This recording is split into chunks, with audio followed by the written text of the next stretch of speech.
Allez, bonjour à tous, j'espère que vous allez bien. Aujourd'hui, on va faire une analyse technique sur les layers 2. Alors, on en verra 7, 8, on verra, j'ai la liste ici sur CoinMarketCap. Alors, les layers 2, je pense que c'est un narratif à surveiller pour ce cycle actuel. Il y en a déjà bien qui ont performé. Hein. Si je prends Optimism, voilà, il nous a fait des x3, x3. On a d'autres projets qui ont fait un peu plus. Bon, d'autres projets qui sont un peu en train de plonger également.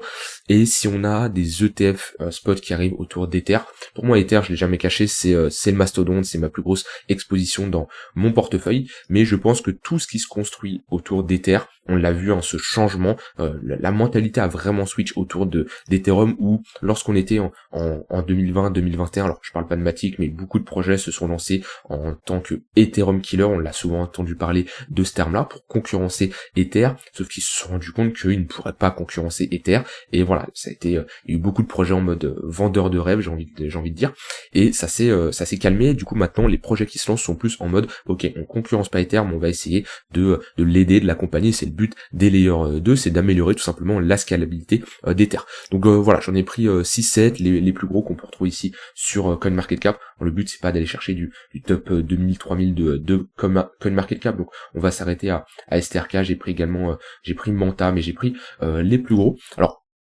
il y a des projets qui sont intéressants. Moi, honnêtement, de mon côté, je suis investi sur Optimism et Matic, d'accord.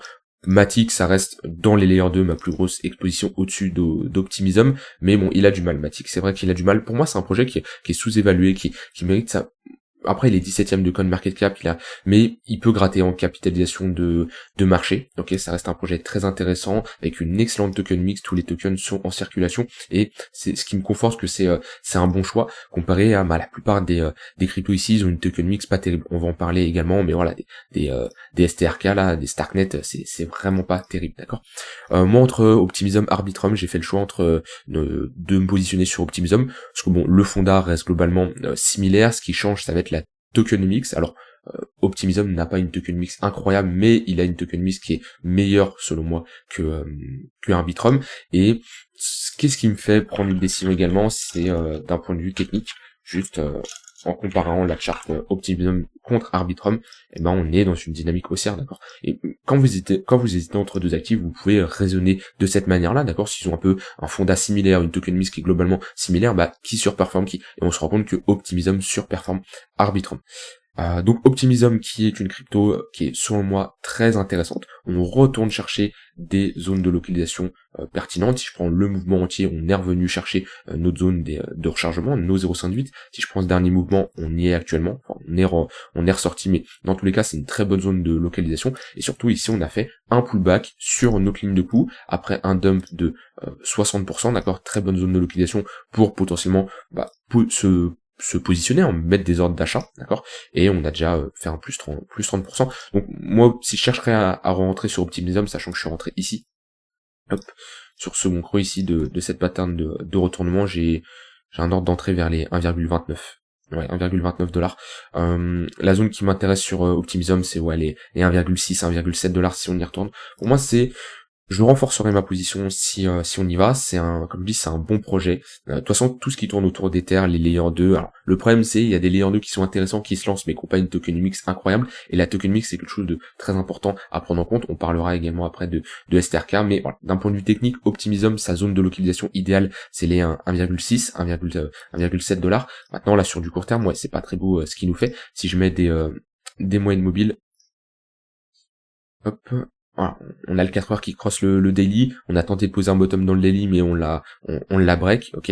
On a le 1 heure qui est sous le 4 heures, on se fait rejeter dans le 4 heures, on est dans le tunnel 3 jours, d'accord, qui est une autre zone de localisation un peu plus long terme, mais pour le moment, il n'y a aucun signal de retournement. Globalement, on est en train de consolider sur un niveau de support, bien entendu. Maintenant, c'est trop tôt vraiment pour parler de bottom. Ce qu'on aimerait voir ici, c'est entrer dans une phase d'accumulation et avoir une pattern de retournement type structure en W. Sur Optimism, on a fait pas mal de structures en W. On en a une petite ici, hop, on en a une également ici, tac, même des W dans des W, ça c'est des patterns de retournement. On a une autre ici, dans une plus grosse, etc., etc. Si on fait la même chose, c'est une très bonne zone de localisation, et ça sera une pattern qui nous indiquera qu'on a des chances de poser un bottom. Pour le moment, on voit que on pump, on revient chercher notre zone de rechargement, on pose un bottom, on repump, zone de rechargement, on repose un bottom. Pour le moment, on peut continuer de faire ça, d'accord? Et tant que on maintient comme ça des creux et des sommets de plus en plus haut, on peut faire de la continuation de tendance, surtout que après un retracement de moins 60%, c'est une très bonne zone de localisation, surtout si vous estimez que le projet est intéressant. Donc ça, c'est pour Optimism. Le but, c'est, on va pas faire du court terme, on va pas aller sur du 1 heure, 4 heures. Le but, c'est voilà, parmi ces layers 2, lesquels ont des charts qui peuvent être intéressantes. Et voilà, si alors j'ai pas fait de l'analyse fonda sur du MNT ou autre, je parle surtout des projets que je connais si je parle d'un point de vue fonda, mais le but c'est surtout de parler d'un point de vue technique. Arbitrum, on est, oui, dans une bonne zone de localisation. Maintenant, on voit la différence entre Optimism et Arbitrum. Arbitrum prend beaucoup plus cher. Oui, on est dans une bonne zone. Maintenant, comme je dis, moi, je suis pas quelqu'un qui va m'éparpiller sur énormément de crypto, énormément de projets différents. Et quand j'hésite entre deux projets qui sont assez similaires, comme je dis, j'ai comparé la tokenomics, j'ai comparé d'un point de vue technique, et selon moi, Optimism a une charte beaucoup plus intéressante. Maintenant, Arbitrum est actuellement dans une bonne zone de localisation. Alors, on a fait ici une pattern de top. D'accord, on a break, pullback sur la ligne de coup, on s'est fait rejeter, d'accord. C'est pas en général ce qu'on veut voir, parce que ce genre de pattern de top nous inverse notre dynamique haussière qu'on avait mis en place. On se retrouve actuellement sur une très bonne zone de localisation, puisque ici on a une structure de retournement. Ok, on a fait un pullback sur la ligne de coup, on est parti dans une dynamique haussière, et là on est en train de retracer sur cette zone de localisation.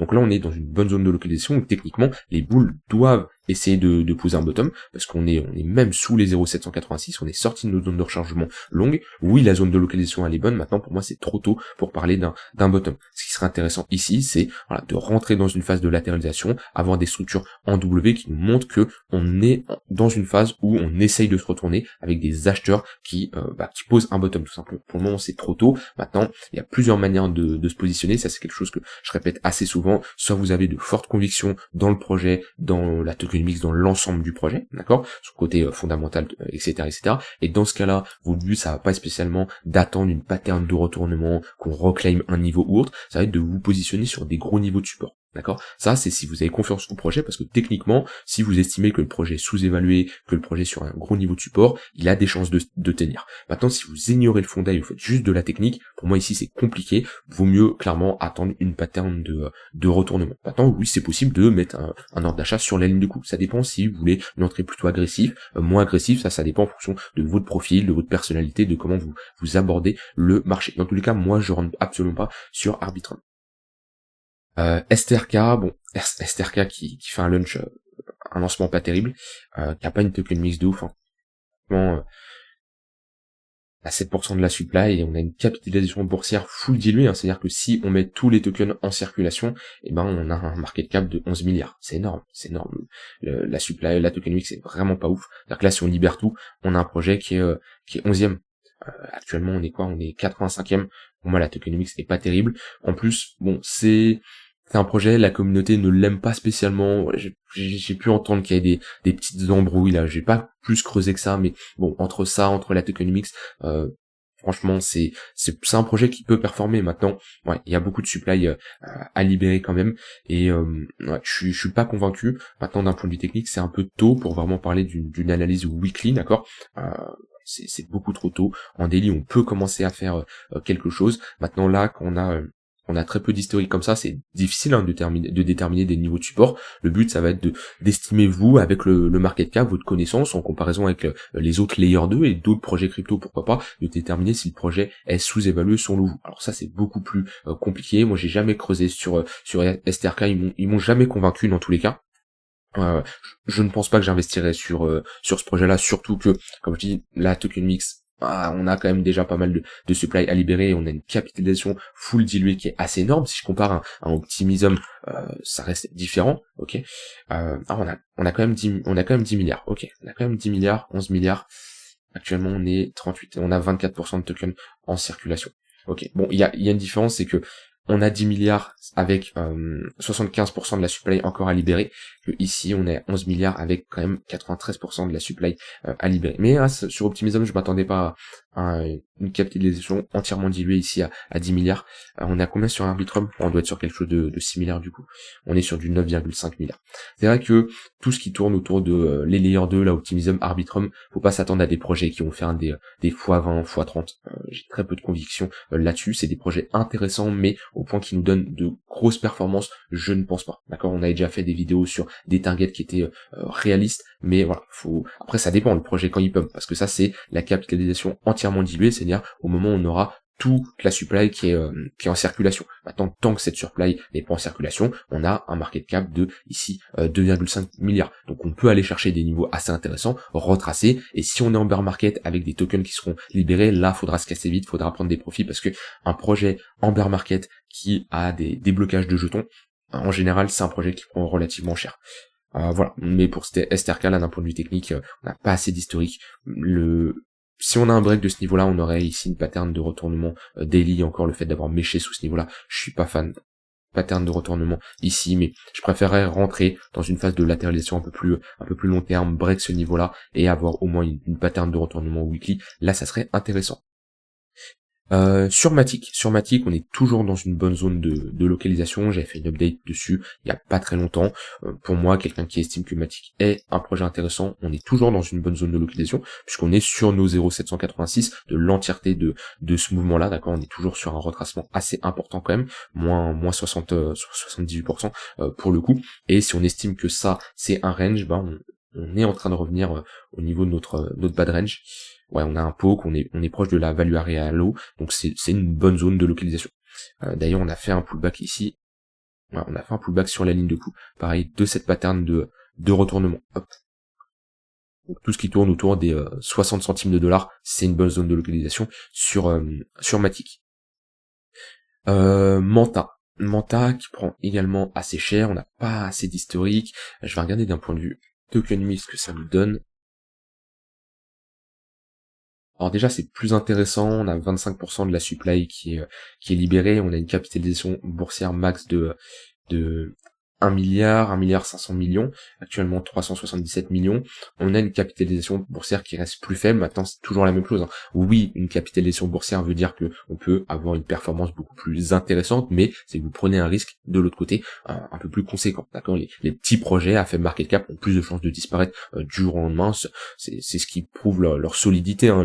Un fort market cap en général veut dire un projet qui est très intéressant, enfin pas spécialement très intéressant, mais ça renforce la conviction envers le projet, d'accord. C'est rare qu'on trouve des projets inutiles, il peut y en avoir, il peut y avoir des anomalies, mais si je prends en général, d'accord, il y a toujours des cas particuliers. Un fort market cap veut dire en général un projet assez fort. D'un point de vue technique, on a quand même break un gros niveau, donc on n'a pas fait de pullback sur cette zone-là, la zone des 2,5 dollars. Si je mets un volume profile, ouais, on a un poke ici avec une phase de distribution. On était dans un range, on a break ce niveau à la baisse. Si on revient chercher les 2,5 dollars, c'est une zone de résistance. Maintenant, ce genre de projet-là, moi je suis pas friand de me positionner sur des lancements comme ça, on a très peu de charts. Je vais regarder en cas où on a plus de charts, mais je ne pense pas, ouais, on n'a pas spécialement plus de charts. L'idéal de ce genre de projet, c'est d'attendre une plus grosse accumulation, d'attendre au moins une pattern de retournement en weekly. Un peu ce que nous a fait Arbitrum. Vous voyez, si on a quelque chose comme ça, à ce moment-là, c'était compliqué de se positionner, pas assez d'historique, rien de concret. Et si on a cette pattern de retournement, déjà, ça nous indique que, en fait, une pattern de retournement, une structure en W, ça nous indique un range, une phase de latéralisation avec un combat entre les acheteurs et les vendeurs, entre l'offre et la demande, et la résolution de ce combat-là par le haut. Donc on va dire des vendeurs qui sont piégés, qui sont des futurs acheteurs de leur position, et des acheteurs qui ont remporté la bataille. Donc techniquement c'est une zone où on estime que la demande dans cette zone est supérieure à l'offre. Et techniquement c'est une zone où on peut s'attendre à des pullbacks qui seront potentiellement rachetés. Ici sur Manta on n'a absolument pas ça, donc moi c'est clairement ce que je patienterai. Alors MNT, est-ce que j'ai plus de charts? Mantle, tac. Ouais, j'ai plus de charts. Enfin, je vais essayer de la trouver. Ok. Ouais, ça va me suffire. Octobre, ouais, ça me suffira. Alors juste d'un point de vue tokenomics, on a la moitié des tokens qui sont en circulation. On a déjà quand même un market cap assez élevé. Maintenant, d'un point de vue retracement, c'est une crypto qui a déjà bien performé quand même. On a fait quoi? On a fait un x4, ça, x4. Si on retourne chercher notre zone de localisation, ici on a une bonne zone de confluence, ok. Ce précédent sommet, ce haut de range, là on était dans une phase de combat, d'accord, pareil, une phase de range, et on a une bonne confluence vers les 70 centimes de dollars. Et actuellement, on est également dans une bonne zone au niveau du tunnel daily. Donc si vous voulez faire de la continuation de tendance, alors ici c'est trop just pour se positionner, d'accord, on est juste sur un pullback, j'attendrai personnellement une bonne réaction, donc soit un ravalement, soit une pattern de retournement, mais là on va être plutôt pour du swing. Maintenant, techniquement, là, si je regarde comme ça, on est toujours dans des creux des sommets de plus en plus hauts. Je peux tracer une sorte de trendline ici, avec des creux majeurs, qui sont clairement de plus en plus hauts. Donc c'est un niveau qui doit être défendu. Maintenant, si il ne tient pas, le prochain niveau à surveiller, ça sera les 0,118, entre les 0,118 et 0,786, notre zone de rechargement. Mais c'est vrai qu'il y a une bonne confluence ici vers les 75 $. À 0,118, bas de range, ce haut de range plus bas de ce niveau-là. Bas du tunnel daily, ouais, c'est une bonne confiance si on y va, à voir si on a une réaction acheteuse dans cette zone-là. Et c'est là l'importance de patienter, hein, vous voyez, souvent on peut rater le train, on peut se dire c'est trop tard, hein, pour ceux qui voulaient se positionner sur Menthol, ils sont peut-être dire c'est trop tard, la crypto elle a trop performé, etc. Vous tracez vos zones d'intervention, vous tracez vos fibos, et là on est déjà sur une crypto qui a fait un moins 40%. Si on estime qu'on est en bull market, que voilà, les prochains mois vont être favorables envers les cryptos, après, ça dépend de vos convictions aussi, hein. Il y en a qui vont dire ah non, les cryptos j'y crois plus, ah non, les cryptos j'y ai jamais cru, ça ne m'intéresse pas, etc. Il y en a qui vont être dedans sans avoir de conviction, voilà. Après, c'est vous. Quelqu'un qui a de fortes convictions, vous allez bien sûr plus investir qu'une personne qui n'a pas spécialement de conviction. Il y en a qui vont dire qu'on est reparti en bear market. Et si vous on est reparti en bear market et vous pensez ça, prenez des profits et switchez au niveau de votre biais là-dessus, cherchez peut-être des shorts, ça à vous de voir, d'accord, mais ça, c'est en fonction de vos propres convictions. Et pour moi, si on vient chercher entre les 70-75 $, c'est une bonne zone de localisation. Maintenant, on est dans une phase où des altcoins peuvent prendre encore un moins 30%. Ça, quand vous investissez sur le long terme, vous devez l'accepter. Si vous placez sur des altcoins et vous pouvez pas accepter un moins 10, moins 20%, c'est qu'il y a un problème selon moi dans votre approche, parce que voilà, il y a une différence entre trader et investir, et quand on investit, on peut accepter des drawdowns plus importants. Alors, IMX, tac. Est-ce que j'ai plus de charts également? Qui commence à avoir une bonne token mix également, avec presque toute l'offre qui est en circulation. Alors, plus de charts, mais globalement, ça c'était quand mars. Ouais, ça va me suffire. Alors on a break le tunnel daily, ce qui est quand même un signal assez bearish. On s'est fait rejeter dans le tunnel 4 heures, on a toujours une dynamique qui est baissière avec des creux et des sommets de plus en plus bas. Ouais, on est ici dans une phase de range. On est dans une phase de range, alors techniquement, une phase de range comme ça, précédée par une dynamique baissière, plus de chances de casser par le bas. Maintenant, on est quand même sur un niveau de support, hein, vu qu'on est au niveau de ce précédent creux, dans cette phase d'accumulation, et voilà, là c'est pareil, hein, range précédé par une dynamique haussière, plus de chances de casser par le haut. Ici, on est dans une phase où c'est compliqué, clairement, ça se traiterait ça comme un range, hein, acheter le bas de range et vendre le haut de range jusqu'à avoir une reprise à la hausse ou à la baisse. Mais ouais, actuellement on est sur un niveau de support, hein. Je ne chercherai pas à short ici, hein. Soit short les 2,45 $ ici, soit ici je prends des profits si j'ai short, mais en aucun cas j'anticipe la cassure. Maintenant, d'un point de vue long terme, on a la ligne de coup de cette pattern de retournement monthly ici, qui est quand même un niveau assez intéressant. Et si on doit retracer beaucoup plus bas, on a un niveau vers les 17 $ là. Hop, cette zone là, tac.